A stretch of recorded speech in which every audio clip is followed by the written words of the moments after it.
இன்னைக்கு நம்ம குரோகோஸ் basketball season 2 5th episode தான் பார்க்க போறோம். மறுபடியும் மிடோரிமாவோட பால ககாமி தட்டியோட ஆல்ரெடி செகண்ட் குவார்டரே போய்கிட்டே இருக்கும். 23.16ன்னு சொல்லி நம்ம ஹீரோஸ் முன்னிலையில இருக்க வெளியில இருக்கிற ஆளுங்க எல்லாரும் செலிப்ரேட் பண்ணிக்கிட்டு இருப்பாங்க. ஆனா மேட்சுக்குள்ள இருக்கிற நம்ம பசங்களும் ஈவன் கோச் ரீகோவுமே லைட்டா அங்க பதட்டத்தோட இருக்க லீடிங்ல இருக்கிறவனு கொஞ்சம் சந்தோஷமா இருக்கணும்னு எனக்கும் தோணுது. இருந்தாலும் கண்டிப்பா உனக்கு இவ்வளவு லேஸ்ல விடுற ஆளுங்க கிடையாதுன்னு நினைக்கிறேன். மேட்சே ஆரம்பிச்சு 10-11 நிமிஷம் தான் ஆயிருந்திருக்கும். ஆல்ரெடி ககாமி அங்க பயங்கரமா மூச்சு வாங்கிட்டு இருப்பான். இசுகி கையில தான் பால் இருக்கும். யாருக்கு போடலான்னு யோசிக்கும் போது நம்ம குரோகோவை பிளாக் பண்றதுக்காகவே அந்த டாக்காங்கிறவனும் அங்கேதான் இருப்பான். அதிகமா குரோகோவோட மிஸ் டைரக்ஷன் அப்படிங்கிற அந்த டெக்னிக்கை யூஸ் பண்ணி ஸ்கோர் பண்ணிருந்தாலுமே அதை தடுக்கிற அளவுக்கு இந்த டாக்கோவ் திறமசாலியா இருக்கிறான். போன மேட்ச்ல லக்கிலி அந்த டாக்கோவ் எதிர்பாராத நேரத்துல அந்த பாலை பஞ்ச் பண்ற டெக்னிக் மூலமா அவனை டமி பண்ண முடிஞ்சாலும் இப்ப அதுக்கான வாய்ப்பே கிடையாது. குரோகோவை எங்க போனாலும் அவன் விடவே மாட்டேங்கிறான். இப்படி இருக்க பாலை பாஸ் பண்ணும்போது மிடோரிமாவோட கையில போயிருதா. அவன் ஷூட் பண்றதுக்கு முயற்சி பண்ண மறுபடியும் ககாமி தடுக்கிறதுக்காக குதிக்கிறான். ஆனா இந்த தடவை மிடோரிமா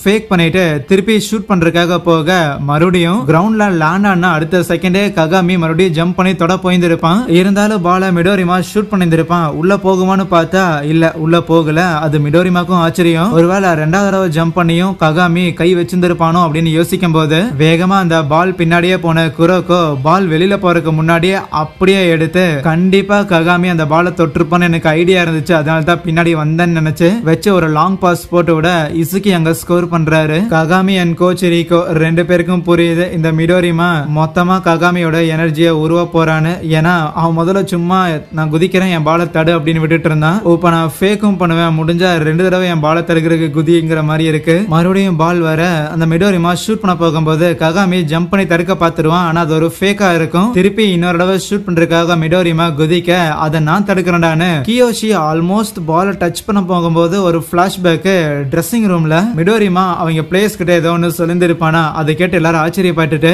எனது மிடோரிமா வாயில இருந்த இப்படி ஒரு வார்த்தை வருது, டே எவனாவது போன் எடுத்து ரெக்கார்ட் பண்ணுங்கடா அப்படின்னு பதறிக்கிட்டு இருப்பானுங்க. என்னன்னா என்னால முடியாத நேரத்துல நான் பாஸ் பண்றேன், அதை வச்சு ஆடுங்கன்னு சொல்லியிருப்பான். டீம் ஜெயிக்கணும் அவ்வளவுதான். அதே மாதிரிதான் இங்க கியோஷி மிடோரிமாவோட பாலை தடுக்கிறதுக்காக வர அப்படியே டாக்காக்கு ஒரு பாச போட எடுத்துட்டு போனவங்களும் அங்க நம்ம ஹீரோஸ் பிளாக் பண்றதுக்கு 3 பேர் தான் இருப்பானுங்களா. ரொம்ப ஈஸியாவே அந்த இடத்துல அவனுங்க ஸ்கோர் பண்றானுங்க. இத பார்த்துட்டு நம்ம பசங்களுக்கு எல்லாம் இன்னொரு ஒரு பெரிய அதிர்ச்சி.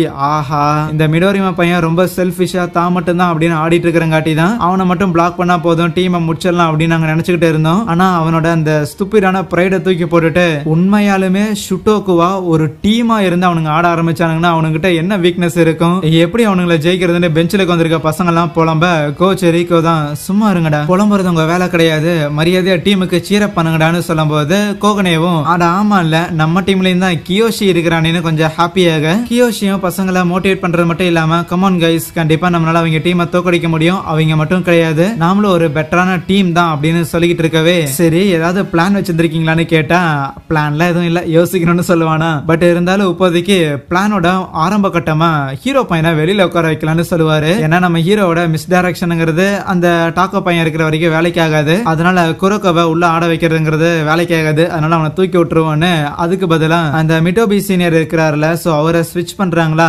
பெஞ்சில உட்கார போகும்போது கவலைப்படாத குரோகோ, அதெல்லாம் டீம் ஜெயிச்சிரும்னு கோகனை ஆறுதல் படுத்த இல்ல என்ன பெஞ்சில உட்கார வச்சதுங்கிறது நல்ல விஷயம் தான். இருந்தாலும் என்னோட புதுசா நான் கத்துக்கிட்ட மூவை என்னால பண்ண முடியல. இருப்பினும் நம்ம பசங்க தோத்துருவாங்க அப்படின்லாம் நான் யோசிக்கல. ஏன்னா என்னால கண்டிப்பா சொல்ல முடியும் நம்ம பசங்க நினைச்சு நான் என்னைக்கும் வருத்தப்பட்டது இல்லைன்னு சொல்லுவானா. அதுவே மேட்ச பாக்குறதுக்காக இந்த மோமோ புள்ள ஓடோடி வந்துகிட்டு இருக்க ரியோட்டாவும் அங்கதானே இருப்பான். அப்புறம் மோமோ என்ன மேட்ச் பாக்குறதுக்காக வந்தியான்னு கேட்க ஆமா இந்த அவமனிய பையனை வான்னு கூப்பிட்டா வரேன்னு சொல்லி கடைசி நிமிஷத்துல கழட்டி விட்டுட்டான். அதனால தான் தனியா வர வேண்டியதாயிருச்சு. ஓ நீயும் என்ன மாதிரி தானா, இருந்தாலும் பரவாயில்ல எங்க டீமை தோக்கடிச்ச டீமோட மேனேஜரா இருந்தாலும் இப்போதைக்கு நம்ம 2 பேரும் ஒன்னா இருந்து மேட்ச் பார்ப்போம் அப்படின்னு சொல்லிட்டு இருப்பான். மேட்ச்ல மிடோரிமாவை ஸ்கோர் பண்ண விடக்கூடாதுன்னு நம்ம ககாமி அண்ட் கியோஷி இவங்க 2 பேருமே மிடோரிமாவை பாத்துக்குவாங்களா. இதை ஏற்கனவே கியோஷி கொடுத்த பிளானா தான் இருக்கும். ஆனா அப்பவுமே ககாமி என்னால மட்டுமே தனியால இருந்து மிடோரிமாவை தடுக்க முடியும்னு சொன்னாலும் அதெல்லாம் உன்னால முடியாது, உன்னை ஏகப்பட்ட தடவை குதிக்க வச்சு கடைசியில் உன்னை டயர்டாக்க தான் பண்ணுவான். கம்மன் நம்ம 2 பேருமே தடுப்போம் அப்படின்னு சொல்லக்குள்ள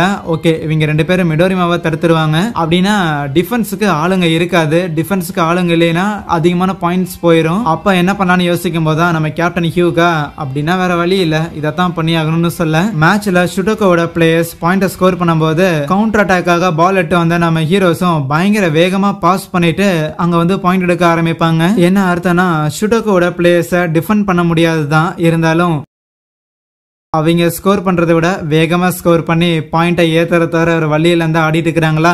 என்னடா இது சரின்னு இதுக்கு முன்னாடி இருந்ததை விட ரொம்ப வித்தியாசமா இப்படி ஆடுறாங்களே, இந்த அளவுக்கு அஃபென்சிவா ஆடுறாங்களேன்னு டாக்கோ யோசிக்க, அதுக்கு ஷிடோகோட கேப்டன் கமான் டாக்கோ அவங்க ஒன்னும் வித்தியாசமா ஆடல. இன்னும் சொல்ல போனா சேரினோட ஒரிஜினல் கேம் பிளேவே அவங்க பயங்கர அக்ரெசிவான அஃபென்சிவ் பிளேயர். கியோஷி மாதிரி ரொம்ப ஸ்ட்ராங்கான ஒரு சென்டர் பிளேயரை வச்சுட்டு ஷூட் பண்றதுக்காக கேப்டன் ஹியூகா, இசுகி, மிட்டோபின்னு சொல்லி அந்த டீம் பயங்கர ஸ்ட்ராங்கா இருந்திருப்பாங்க. இந்த வருஷம் ககாமி இருக்கிறங்காட்டி தான் ககாமி சிங்கிளால டிஃபெண்டர்ஸ் எல்லாரையும் தாண்டி போயிட்டு பாயிண்ட் ஸ்கோர் பண்ணிட்டு இருக்கிறான். ஆனா டீமாவே மொத்தமா பாஸ் பண்ணி தான் ஸ்கோர் பண்ற ஸ்டைல் சேரினோடது. அதுதான் இங்க டெமான்ஸ்ட்ரேட் பண்றாங்க.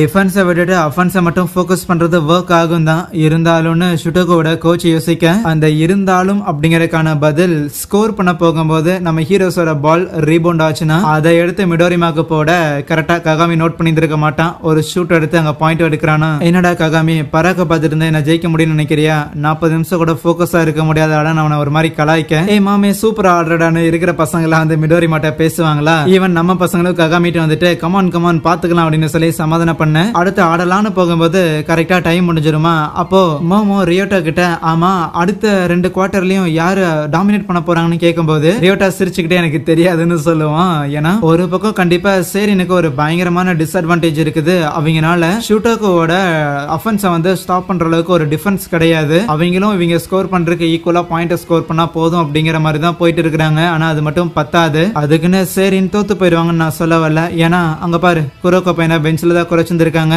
ஜெனரேஷன்ஸ் ஆஃப் மிராக்கிள் டீமுக்கே ஒரு ட்ரம்ப் கார்டா இருந்த ஒருத்தன் கண்டிப்பா இங்கே யூஸ்ஃபுல்லா தான் இருப்பான்னு சொல்லும்போது தேர்ட் குவார்டர் ஆரம்பிக்குது. மிடோரிமா இந்த டாக்கா பையனுக்கு பாஸ் போட அவன் தான் பாயிண்ட் எடுக்க போற மாதிரி தெரியும். எல்லாரும் அவனை தான் தடுக்க வருவாங்க. ஆனா அவன் காலுக்கு நடுவுல பாலை தள்ளி விட்டு பின்னாடி வந்த மிடோரிமா அந்த பாலை எடுத்து அங்க ஒரு 3 பாயிண்ட் அடிப்பான். இப்போ 45-46ன்னு ஷுடோகோ லீட் எடுக்க ஆரம்பிக்கிறாங்களா. அங்க லீட் எடுக்க ஆரம்பிச்சவங்க தான் அதுக்கப்புறம் தொடர்ந்து மேட்ச் போயிட்டே இருக்க ஏகப்பட்ட ஸ்கோர்ஸ் பண்ணிக்கிட்டே இருப்பாங்களா மாறி மாறி. இறுதியா மறுபடியும் மிடோரிமா ஷூட் பண்ண போகும்போது ககாமினால குதிக்க முடியல. கால் பயங்கரமா வலிக்க அந்த பாயிண்ட்டும் கரெக்டா உள்ள போய் விழுகுது. 68-76ன்னு 8 பாயிண்ட்ஸ் டிஃபரன்ஸ்ல ஷுடோகோட டீம் அங்க லீட்ல இருப்பாங்களா.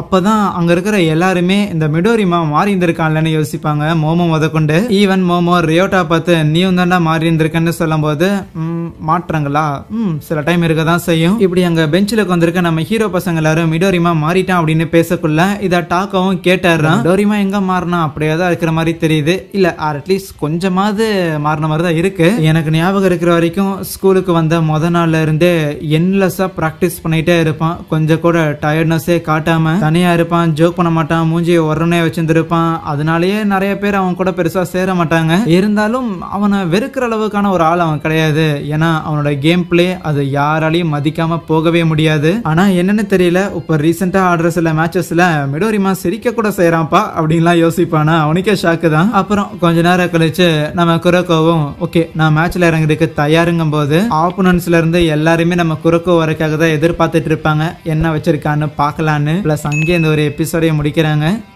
So yeah, thank you.